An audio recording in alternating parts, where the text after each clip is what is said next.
Yun, so natandaan nyo ba itong sisiw natin ng Decal White, yung may spray legs. So ayan, kung saan na nagtatanggal yung dinikit nating duct tape.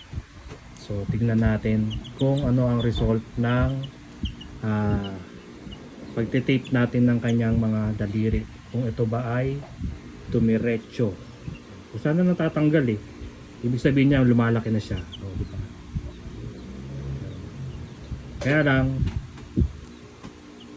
tanggal na, mabilis na matanggal. So yan, mukhang dumiretso na. O yan, diretso na. Tumuwid naman yung kanyang mga daliri. Yung kabila, tingnan natin. Ang bilis nang matanggal.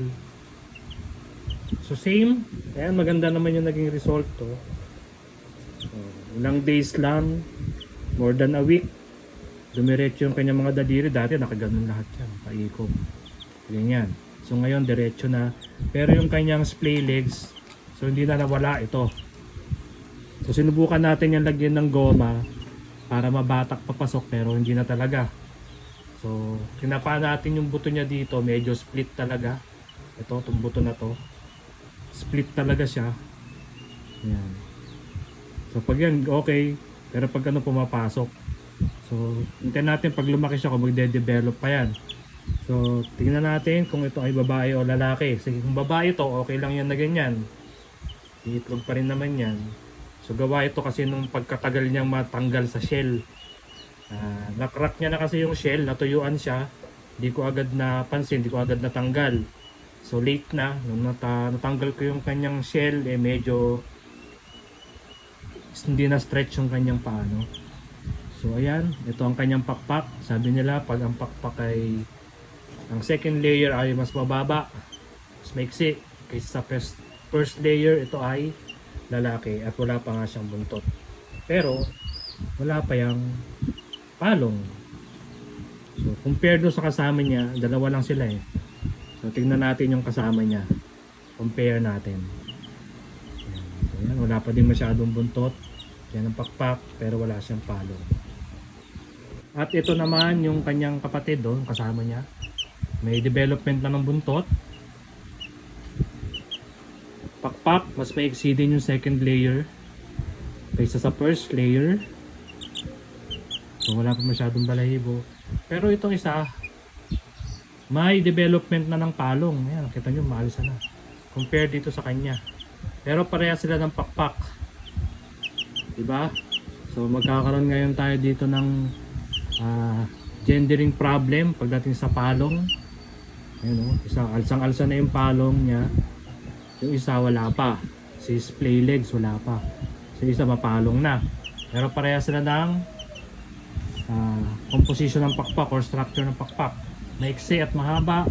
Maiksi at mahaba. Yung isa wala pang may buntot na. Yung isa wala pa. Ito ay January 12 born. So sila ay, anong date na ngayon? Anong date na ngayon? 23? 24. So 10 days, 12 days old. So ayan. Meron ng palong ang isa wala. So maganda yung naging development nung tinape natin yung kanyang mga daliri. Dumiretso ang kanyang mga daliri, pero hindi na walang spray legs. So kinapa natin dito, may bone differential talaga yung ano niya. Ayan.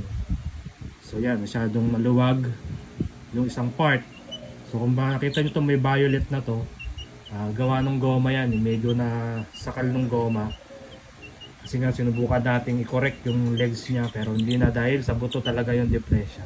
Ito, itong buto na to. Pero pag pinasok natin yan, ayos. Pero yung buto na yon, ito, sa legs, sa kanyang hita, wala talaga, medyo bisaklat talaga. Hindi talaga ma-develop yun. At unlike itong isa, magandang development ng legs. So magandang daliri. Pero good news, yung daliri niya naging okay na. Ayan. So maganda talaga yung ginagawa na yun na pagtitape para makorek yung kanyang daliri na span of 10 days or more than a week lang. Parang mga 8-9 days lang natin ginawa. Balikan natin. So okay na siya. Ayan na siya. Okay. Healthy, mataba, mabilog. Yan. Yan. Walang picture yan. Parang siya. So, maganda naman yung kanyang mga katawan. And hopefully lumaki pa ito ng maayos. Tignan natin kung ano magiging result. Abangan natin kung siya ay magiging babae ba o lalaki. Yun lang. Thank you!